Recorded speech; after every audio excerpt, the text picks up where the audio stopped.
This week we're looking at number 10, education in arts and sciences, as we continue our studies on the subject of education. And I don't want this to turn into simply an analysis of curricula.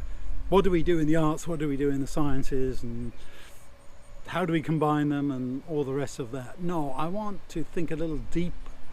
I want to think about what this really means in terms of how do we develop a true Christian experience, because we have to think of the context in which we're operating.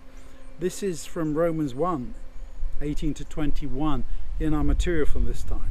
God's hostility is revealed from heaven against those who are godless and who are not morally right, those who suppress the truth through the evil that they do. This is the world, unfortunately, in which we live, an evil, corrupt, sinful world.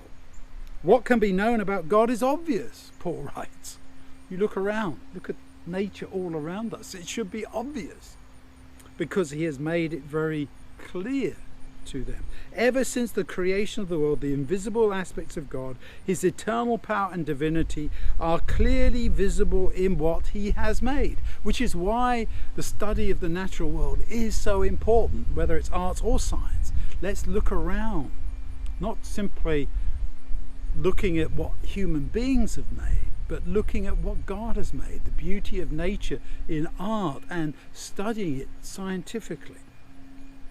They're clearly visible in what he has made. Such people have no excuse, because even though they knew God, they did not praise him or thank him, but instead their thinking about God turned into complete foolishness, and darkness filled their empty minds. That's the opposite of what we are trying to do with education, I believe. We're trying to help people see God through all of this that's around us.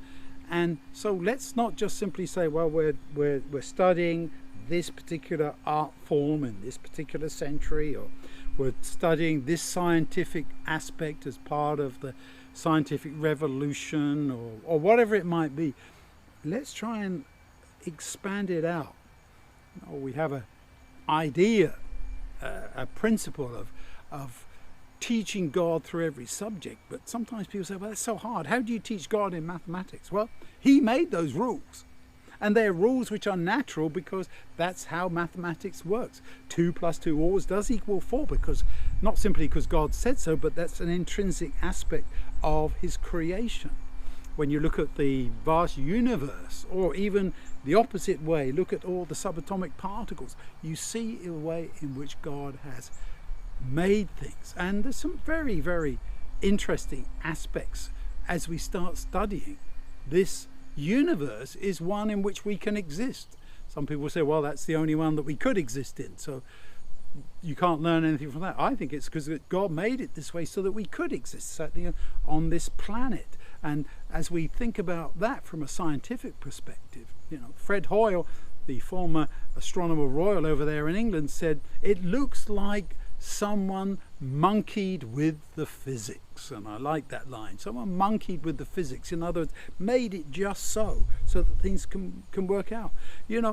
Most substances become more dense as they cool down from a liquid to a solid, for example. And when they are a solid, that's when they're at their most dense. Almost all things do that. All kinds of materials. Except for water. Water doesn't do that. When is it most dense? At 4 degrees centigrade. Above the freezing point of water, which is why ice forms on the top of the water and not at the bottom. Imagine what would happen to all life in every pond or every lake when it froze. If everything that was most dense, the ice went to the bottom and then froze upwards. Everything in that pond would die. But because there's a sheet of ice over the top, everything underneath can continue. It might be pretty cold, but it's not at freezing point. So there's things like that which interest me. My first degree, as you may know, is in chemistry. I think like a scientist. I think theology should be scientific.